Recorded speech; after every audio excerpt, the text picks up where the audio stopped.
Assalamualaikum warahmatullahi wabarakatuh. Halo semuanya, selamat datang di video saya. Hari ini kita akan membahas salah satu teori pendekatan dalam konseling, yaitu teori berpusat pada klien atau client center. Sebelum kita mengenal lebih lanjut teori ini, mari kita mengenal terlebih dahulu siapa tokoh yang memperkenalkan teori client center ini. Carl Rogers merupakan tokoh pengembang dari teori client center ini. Rogers lahir di Oak Park, Illinois, Chicago pada tanggal 8 Januari 1902. Pada awalnya, Rogers memulai pendidikannya bukan di bidang psikologi, melainkan Rogers memulai pendidikannya pada bidang pertanian, lalu melanjutkan ke bidang teologi atau keagamaan, dan pada akhirnya baru ke psikologi klinis, dan mendapatkan gelar PhD-nya di Teacher College of Columbia University. Rogers banyak merumuskan pandangannya terhadap konseling bagi orang yang terganggu secara emosional. Salah satu karya yang paling dikenal adalah Counseling and Psychotherapy. Ia juga mengembangkan teori kepribadian dan person-centered therapy yang menjadi bahan acuan oleh para ahli. Dalam teorinya, Rogers mengatakan bahwa setiap manusia terlahir memiliki motivasi untuk mengaktualisasikan, mempertahankan, dan meningkatkan dirinya. Rogers juga mengatakan bahwa ada organismic valuing process di mana individu akan mengevaluasi pengalaman-pengalaman hidupnya, apakah itu dapat mendorong atau justru menghambat proses aktualisasi dirinya. Rogers juga menjelaskan adanya perkembangan konsep diri, yaitu pandangan seseorang tentang siapa dirinya, apa yang harus ia lakukan, dan apa yang ia inginkan. Dan konsep diri ini terbagi menjadi dua, yaitu konsep diri real dan konsep diri ideal. Konsep diri real ini berkaitan dengan kondisi individu saat ini yang dipersepsikannya.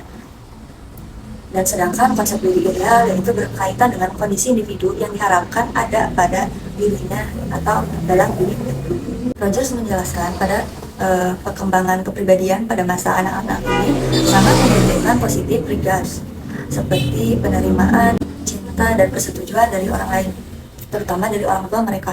Kebutuhan ini berlaku secara universal. Anak-anak cenderung akan merasa puas ketika mereka mendapatkan positive regards. Sebaliknya, mereka akan merasa frustrasi ketika tidak mendapatkan positive regards. Bisa dikatakan bahwa positive regards ini menjadi sangat krusial bagi perkembangan kepribadian anak-anak karena akan mempengaruhi proses aktualisasi dirinya dan perkembangan self-concept-nya. Rogers menggunakan istilah unconditional positive regards untuk menggambarkan positive regards yang diberikan secara penuh dan tidak berdasarkan pada sikap dan perilaku anak. Conditional positive regards yang mana hanya diberikan ketika anak menunjukkan sikap dan perilaku yang diharapkan. Adanya keyakinan bahwa ia layak mendapatkan penerimaan hanya ketika dia mengekspresikan sikap dan perilaku yang diinginkan orang lain, lalu berusaha menahan diri untuk tidak mengungkapkan hal-hal yang menimbulkan penolakan dari orang lain. Bisa digambarkan oleh Rogers sebagai conditional of worth. Hal ini akan mengarahkan dirinya bahwa penghargaan untuknya bersifat kondisional, dan tentunya ini akan berpengaruh terhadap perkembangan kepribadiannya. Rogers dalam teorinya menjelaskan bahwa psikopatologi dapat terjadi karena adanya incongruence, yaitu pertentangan antara konsep diri yang dimiliki dengan pengalaman real yang sedang dihadapi. Ia menjadi kesulitan untuk mengenali pengalaman organismik sebagai pengalaman dari dirinya. Sebagai contoh, ada seorang individu yang merasa dia tidak memiliki rasa benci, namun di satu sisi saat ini dia sedang membenci seseorang. Jika hal ini muncul dan tanpa ia sadari, maka akan dapat menimbulkan ketegangan sehingga membuatnya rentan akan kecemasan. Rogers menggunakan istilah defensiveness untuk menjelaskan bentuk perlindungan atas konsep diri dari kecemasan dan ancaman, yaitu dari pengalaman-pengalaman yang dipandangnya tidak konsisten dengan konsep dirinya. Sikap defensiveness yang ditunjukkan dapat berupa distortion atau denial. Tujuannya untuk mempertahankan persepsi seseorang atas pengalaman organismiknya agar tetap konsisten dengan konsep dirinya. Manusia itu mempunyai persepsi dari kecil, dari awalnya memiliki persepsi dari dirinya itu enak atau tidak enak, tanpa campur nilai dari orang lain. Dan persepsi dari diri sendiri ini kemudian diadopsi dengan nilai-nilai dari orang lain. Kemudian ketika kita masih kecil memiliki pengalaman sendiri, misalkan melihat pasir itu menyenangkan. Kemudian ada orang tua yang mengatakan bahwa pasir itu tidak boleh dibuat bermain karena pasir itu kotor. Nah, diri kita ini akan mempersepsikan self atau konsep diri tentang keakuan kita ini dari adopsi dari orang lain. Persepsi yang awalnya kita sendiri kemudian dengan orang lain ini digabungkan. Tujuan konseling client center ini yang pertama untuk menciptakan suasana yang kondusif bagi klien untuk menciptakan dan mengeksplorasikan diri sehingga dapat mengenal hambatan pertumbuhannya.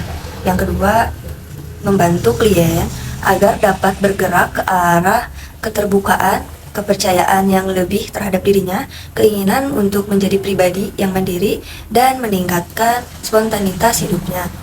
Yang ketiga, menyediakan iklim yang aman dan terpercaya dengan menggunakan hubungan konseling untuk self-exploration, menjadi sadar akan hambatan kepertumbuhan. Yang keempat, klien cenderung bergerak ke arah keterbukaan, kepercayaan dirinya lebih besar, dan meningkatkan kesediaan untuk meningkatkan diri. Dan selanjutnya ada peran dan fungsi konselor. Yang pertama, konselor tidak memimpin, mengatur, ataupun menentukan proses perkembangan klien atau konseling. Akan tetapi hal tersebut dilakukan oleh klien itu sendiri. Yang kedua, konselor merefleksikan perasaan-perasaan klien, sedangkan arah pembicaraan tetap diarahkan oleh klien. Yang ketiga itu konselor menerima klien dengan sepenuhnya dalam keadaan seperti apapun. Dan yang keempat, konselor memberikan kebebasan pada klien untuk mengekspresikan perasaan-perasaan mereka sedalam-dalamnya dan seluas-luasnya. Tahap-tahap konseling client center. Yang pertama, konseling memusatkan pada pengalaman individual. Yang kedua, konseling berupaya meminimalisir rasa diri yang terancam dan memaksimalkan eksplorasi diri. Yang ketiga, penerimaan dan pemahaman pengalaman konseling atau klien. Yang keempat, definisi pengalaman individu, mencapai penerimaan diri dan menerima orang lain sehingga dapat menjadi orang yang berkembang penuh. Yang kelima, wawancara merupakan alat utama dalam konseling untuk menumbuhkan hubungan timbal balik. Teknik konseling client center yang pertama ada empati. Empati ini turut merasakan apa yang dirasakan oleh klien kita. Berbeda dengan simpati ya. Simpati itu hanya merasa kasihan gitu. Nah, untuk empati ini kita disampaikan dengan menggunakan kata-kata. Misalnya, klien ini contohnya klien ini menceritakan tentang orang tuanya yang meninggal karena kecelakaan dan dia merasa sedih. Lalu kita bisa mengatakan, contoh, saya berduka cita atas kepergian kedua orang tuamu. Yang kedua itu ada penghargaan tanpa syarat. Walaupun konselor atau klien tidak mengatakan dia misalkan tidak apa-apa, tetapi misalkan si klien ini hanya bercerita, kita tetap bisa memuji mereka. Contohnya, kamu luar biasa ya bisa menceritakan ini, karena tidak semua orang itu kuat dan tidak semua orang mempunyai keberanian untuk menceritakan kesulitan yang mereka alami, dan banyak dari mereka yang hanya bisa memendam, dan kamu hebat bisa menceritakan ini.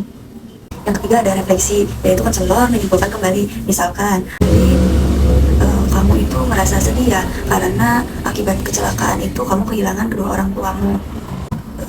Karena kecelakaan ini membuat kamu sudah tidak ingin hidup lagi ya. Nah, di sini tugas konselor untuk meyakinkan bahwa dia harus tetap melanjutkan hidupnya.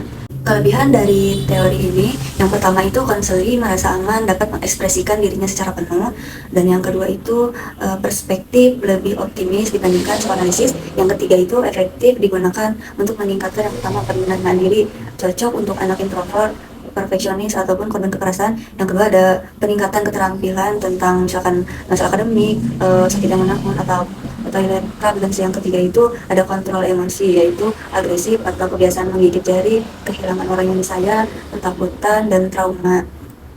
Dan kelemahan dari teori ini yaitu terlalu umum sehingga sulit untuk menilai individu dan sulit juga bagi seorang konselor untuk bersikap netral dan konselor juga bisa kehilangan pribadi aslinya. Yang kedua itu tidak cukup sistematik dan lengkap, terutama untuk konseling yang kecil tanggung jawabnya. Yang selanjutnya itu terlalu sederhana, minim teknik untuk membantu konseling memecahkan masalahnya. Dan yang keempat, konseling jadi tidak efektif karena konselor terlalu mendirektif atau pasif. Orang bisa memiliki kesan teknik ini tidak lebih dari hanya mendengar dan refleksi. Dan yang terakhir, tidak bisa digunakan pada psikologi yang barat. Terima kasih sudah menyaksikan video saya. Assalamualaikum warahmatullahi wabarakatuh.